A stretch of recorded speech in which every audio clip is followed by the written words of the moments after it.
Kristen, maka kita sedang masuk di dalam gelanggang pertandingan. Enggak ada yang amin? Amin? Ada 3 jenis orang Kristen kan Bapak Ibu. Orang Kristen petani, orang Kristen olahragawan, dan orang Kristen prajurit.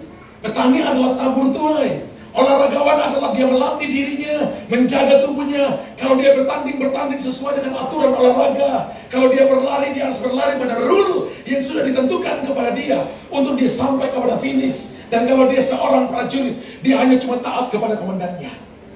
Istrinya hamil, sudah mau melahirkan, tapi komandannya berkata, berangkat ke tempat tugas. Istrinya nangis-nangis, tapi dia harus berangkat. Siap komandan.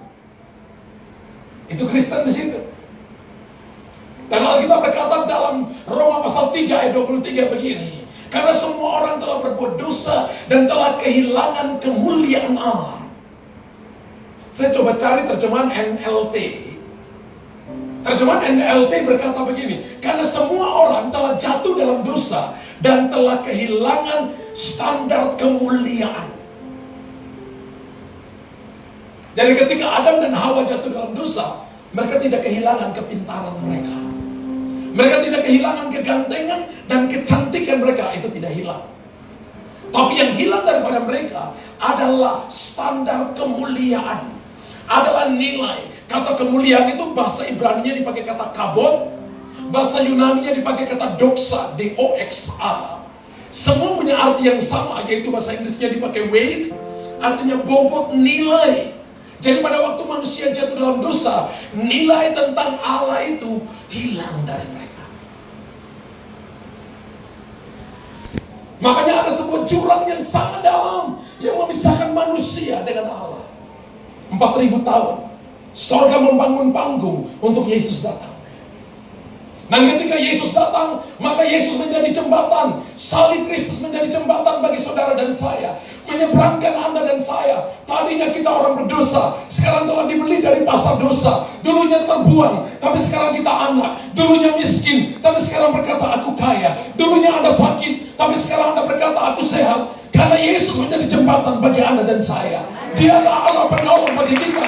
Dia satu-satunya jalan keselamatan dan jalan kebenaran. Ada banyak nabi, ada banyak rasul, tapi juru selamat cuma satu. Namanya Tuhan kita, Yesus Kristus. Tepuk tangan bagi Tuhan. Haleluya. Kalau Bapak Ibu perhatikan baik-baik, firman Allah berkata begini. Tuhan datang untuk memberikan kepada kita standar kemuliaan. Yesus menunjukkan nilai-nilai kebenaran, dan dia menunjukkan nilai tentang standar kemuliaan itu. Bagaimana supaya kita dapat naik pada standar kemuliaan? Yang pertama adalah Tuhan yang menaikkan standar kemuliaan, tapi pakai masalah dan pakai persoalan. Saya ulangi Bapak Ibu. Tuhan yang menaikkan standar kemuliaan, tapi pakai masalah dan pakai persoalan. Berapa banyak Bapak Ibu di sini yang sedang hadapi masalah dan persoalan? Haleluya. Berapa banyak? Berapa banyak di sini yang tidak ada persoalannya sama sekali? Dari muka Anda lihat saya, mukamu bermasalah semua. Sudah tahu tadi saya katakan kita bermasalah. Saudara, masalah datang sumbernya dua, setan, diri kita atau orang lain yang memperlakukan kita.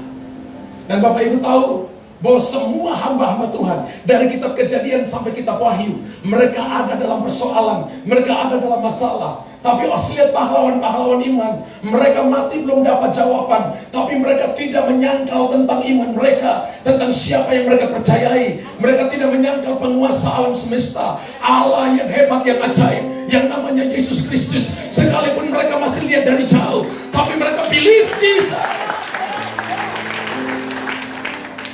Hari ini ketika Bapak Ibu ada dalam masalah, Bapak Ibu ada dalam persoalan, maka Tuhan pakai itu untuk menaikkan standar. Berapa banyak Bapak Ibu yang percaya bahwa ketika Bapak Ibu ada dalam masalah, dalam satu periode waktu, titik A ke titik B, di tengah-tengahnya adalah persoalan. Dan ketika kita sampai titik B, Anda merasa bahwa Anda lebih dewasa. Dan ketika orang lain hadapi masalah yang Anda hadapi, Anda bisa tolong mereka. Berapa banyak yang pernah alami? Itu namanya Anda bertumbuh secara rohani. Itu yang disebut dengan nilai kemuliaan. Kamu berbuah banyak supaya Bapa di sorga dimuliakan. Yohanes 15 ayat yang ke-8. Jadi masalahnya bukan cuma buah, tapi masalahnya adalah begini: ketika Anda diberkati, ketika Anda dipakai dengan karunia, ketika jemaat bertambah, ketika Tuhan angkat kita naik lebih tinggi, ketika Tuhan promosi kita, bisnis kita diberkati, harus tahu bahwa harus Bapa dipermuliakan.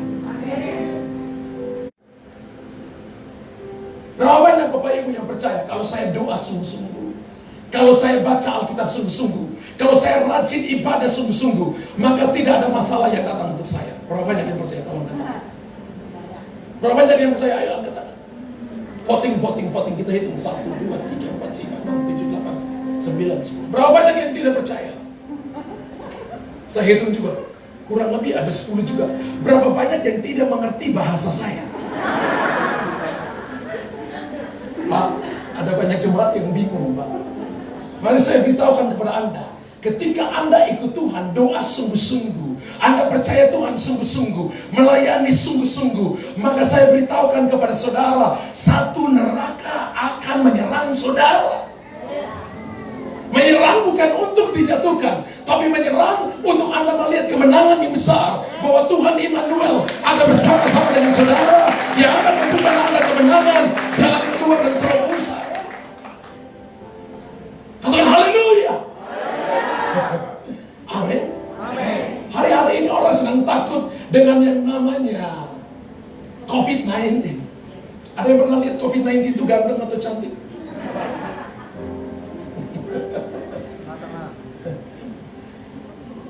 Saya beritahukan kepada saudara, Alkitab mengatakan begini, hari-hari terakhir menurut Lukas 21, orang akan mati bukan karena COVID-19, tapi mati karena ketakutan. Orang ketakutan karena meninggalkan iman. Orang ketakutan karena dia tidak punya nilai dalam dirinya.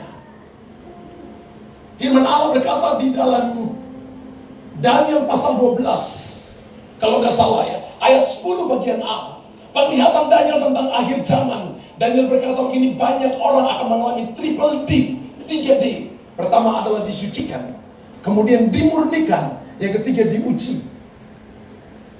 Kita disucikan oleh darah Yesus, kemudian Bapak Ibu dimurnikan oleh problem, oleh masalah, oleh persoalan. Bapak Ibu dimurnikan, Bapak Ibu diproses oleh Tuhan. Kita ini sama-sama GBI, saudara. Amin. Dan saya percaya bahwa pendiri, bapak-bapak pendiri GBI, mereka punya mimpi besar untuk the next generation, untuk educating the next generation, untuk pergi dan melihat perkara-perkara luar biasa, perkara-perkara ajaib akan terjadi. Amin. Dan orang tua kita, orang tua rohani kita di sini, Pastor Niko, dulu Bapak Gembala di sini nih, Bapak Gembala di sini Pak Yopi. Saya ingat saya berapa tahun yang lalu pernah diundang khotbah berapa kali di sini. Ya. Satu saat KKR anak-anak muda, saya nggak tahu lantai 12A, mungkin lantai yang bisa 12 mungkin yang bisa nampung 1000 orang lebih itu ya. Ya, 12 ya baik. Ya. Berapa kali saya diundang khotbah di sini. Saya kenal dengan anaknya yang sekarang pastor di PIK ya, Pak Petrus. Ya. Satu saat dia datang ke Pastor Luther. Kita masih punya handphone dulu tuh saudara ya. Handphone yang masih besar, handphone yang baru-baru. Saya ingat saya tinggal di Taman Anggrek di situ, di guest house-nya. Waktu itu kita mungkin masih Betani atau masih apa, belum ini. Ya. Dia kalau udah lihat nih handphone saya, itu seperti batu bata direbus di telepon masih bunyi dalam air dia direbus. Saya geleng-geleng kepala saya, ini handphone ini luar biasa ya. Ini seperti Yohanes yang direbus di dalam minyak panas pun tidak bisa digoreng, saudara ya, yang tidak bisa melepuh. Sekarang beliau jadi gembalanya di PIK ya. Tadi saya bilang kepada Pastor Paulus, saya bilang saya kenal Pak Petrus ya, saya kenal Papa juga ya. Berapa kali kita komunikasi. Tapi saudara dengar baik-baik bahwa beberapa orang akan disucikan oleh darah Yesus. Kita dimurnikan. Kemudian saudara dan saya diuji. Saya ingat kami bangun gedung gereja di Makassar. Saya ngembalakan di Makassar. Ya. Ada juga cabang kami di sini sudah 8 tahun lebih. Bangun dari 2015 sampai 2016. Kemudian saudara, kontraktor itu pergi dengan uang.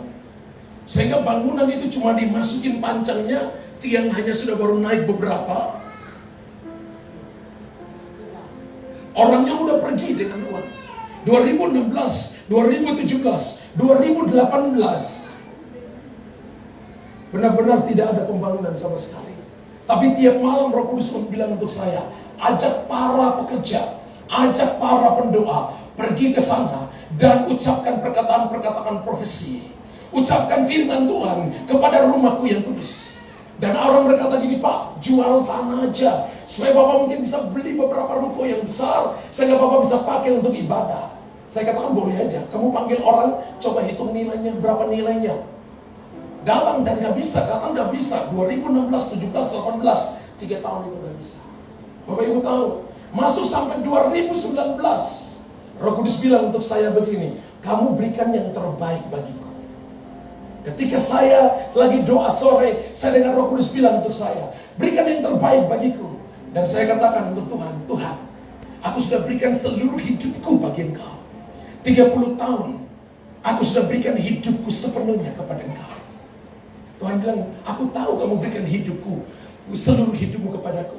Tapi aku minta apa yang terbaik yang kamu punya, yang harus kamu berikan kepadaku. Baru saya ngeh, bahwa ini bicara tentang saya punya apa sih yang bisa saya berikan untuk pembangunan rumah Tuhan ini. Bapak Ibu tahu, saya coba hitung mobil, gak mungkin. Itu puluhan miliar saudara. Lalu tiba-tiba ada suara kecil bilang begini, rumah kamu ini kasih untuk Tuhan. Saya katakan, ya Tuhan. Selesai saya doa, saya pergi ke kamar anak perempuan saya, istri saya ada di sana, dan saya katakan begini, tadi saya doa dan Roh Kudus bilang, serahkan rumah ini kepada Tuhan. Istri saya tidak nolak, istri saya bilang ini, kalau Tuhan yang bilang, kasih saja saya. Anak perempuan saya ingat waktu itu nangis. Dia masih kelas 2 SMP atau kelas 1 SMA, kelas 2 SMA atau kelas 1 SMA. Dia nangis dan dia berkata gini, Papa, nanti kita tinggal di mana Papa? Kita gak punya rumah, karena itu rumah satu-satunya kami. Saya bilang, ini Papa dulu kontraktor. Kontrak sana, kontrak sini. Kita kontraknya, pasti kamu akan punya rumah lagi. Karena ini seperti Tuhan minta Ishak dari Abraham. Tuhan tidak minta Ishak tidak dibunuh, tapi Tuhan bilang, aku cuma menguji imanmu. Saudara, besoknya saya bilang full time di kantor para anak-anak saya, tulis di sebuah baliho, taruh di depan pintu, taruh di depan pagar rumah. Rumah ini dijual, kasih nomor telepon saya. 2018, 2019, 2020. Bapak Ibu tahu, orang datang tanya, pulang pergi, datang lihat rumah, tanya harganya dan sebagainya. Hanya seitu Bapak Ibu, 3 tahun. Itu sampai warnanya pudar. Saya bilang, cetak ulang yang baru lagi. Diulang sampai berapa kali. Dan Bapak Ibu tahu, 2020, saya bulan Maret tiba di sini tanggal 15 Maret. Saya mau pergi dengan istri saya pelayanan ke Solo 1 minggu. Ada KKR dan ada seminar. Dan saya yang jadi pembicara di sana. Ketika saya sampai di Jakarta, WhatsApp masuk, pastor gak bisa masuk ke Solo karena Solo lockdown pertama. Saya terkunci di sini 5 bulan, Pak. Di apartemen sama-sama dengan 2 anak saya yang kuliah di sini, terkunci 5 bulan. Ada WhatsApp yang masuk kepada saya begini, Pastor, gereja bangkrut. Pak Gembala, gereja bangkrut. Ada yang tanya ke saya, nanti Bapak makan apa?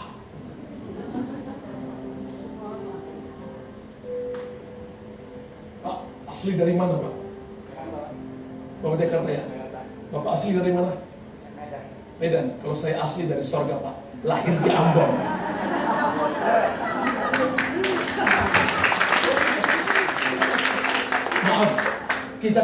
Maaf, saya kan tidak tanya TTL tempat tanggal lahir.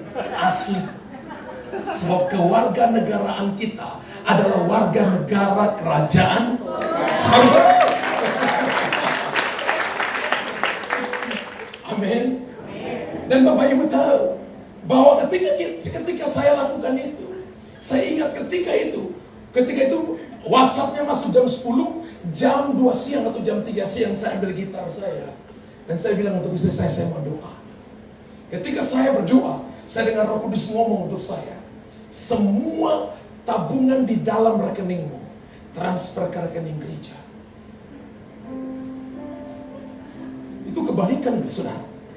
Tadi orang WhatsApp kepada saya, ada jemaat yang WhatsApp kepada saya, pastor, gereja bangkrut, nanti pastor makan apa? Tapi sorenya, berapa jam kemudian, ketika saya doa, Roh Kudus bilang kepada saya, seluruh uang yang ada di tabunganmu, transfer semuanya ke rekening gereja. Ketika saya selesai doa, saya datang ke istri saya lagi. Yang tadi masalah rumah itu masih belum, rumah belum terjual, saudara. Ini saya ngomong ke istri saya, tadi saya doa dan Roh Kudus bilang, seluruh uang tabungan kita transfer ke rekening gereja. Istri saya nggak nolak, istri saya katakan, kalau Tuhan minta, kasih saya. Anak perempuan saya dengar, dia nangis, Papa, nanti bayar uang kuliah saya dengan apa, Papa? Saya katakan, Papa melayani Tuhan, kamu akan sekolah yang terbaik, karena Tuhan akan pelihara kamu. Bapak Ibu tahu? Bapak Ibu tahu bulan Maret, hanya dalam waktu 1 bulan, ada orang yang bukan jemaat, yang telepon saya katakan ini, Pastor, kami selama ini nabung untuk pastor, bangun kembali gereja, bukan jemaat. Saya percaya bahwa Tuhan itu, kalau kerja, pakai 3 tangan. Yang pertama, invisible hand.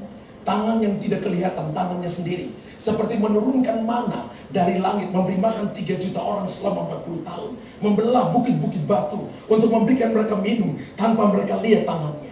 Jadi kalau para pendoa di sini berkata, Tuhan tunjukkan tanganmu, hati-hati saudara.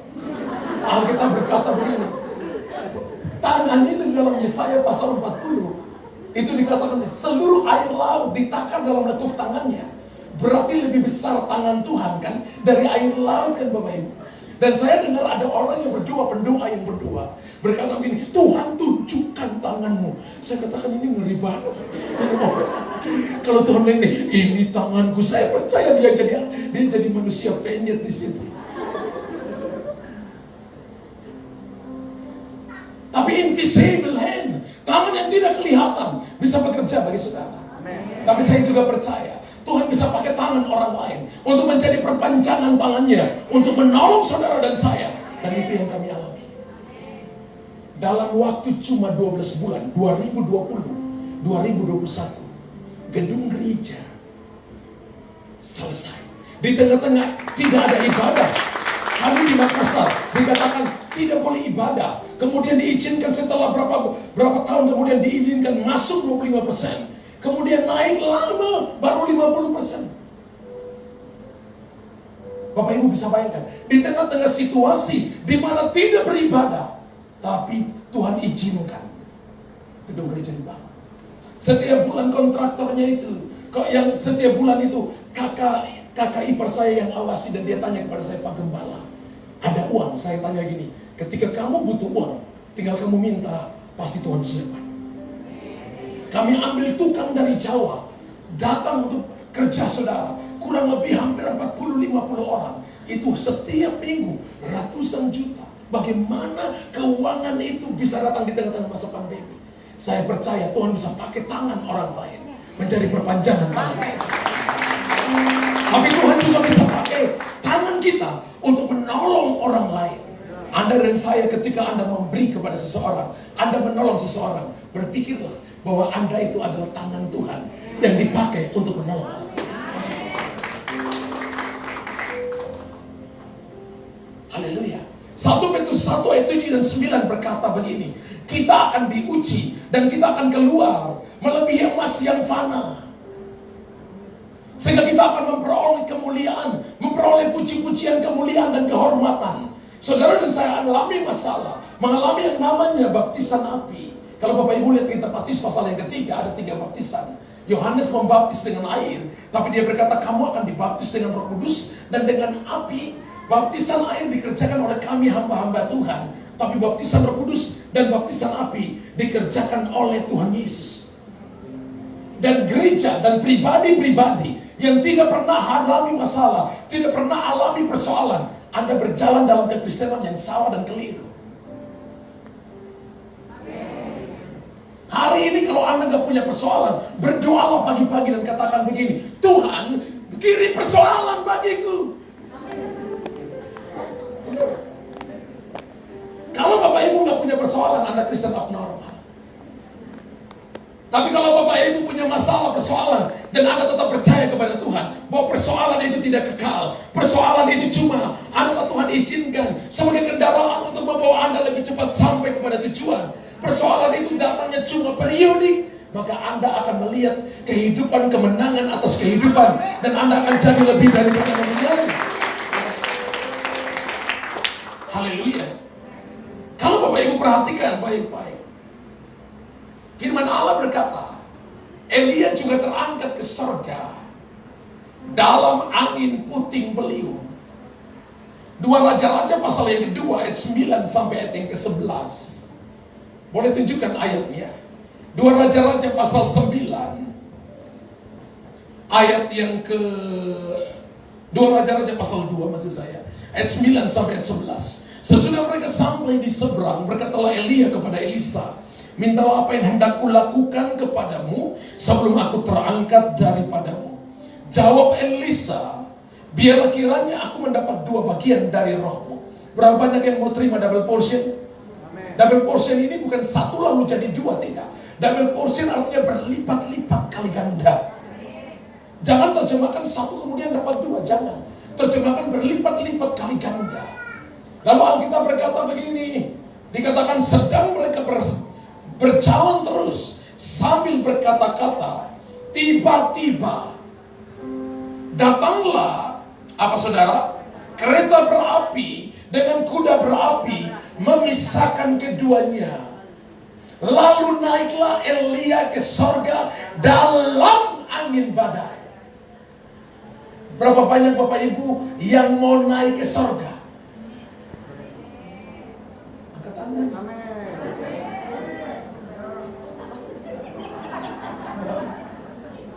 Saya mau lihat lagi. Berapa banyak Bapak Ibu di sini yang mau naik ke sorga?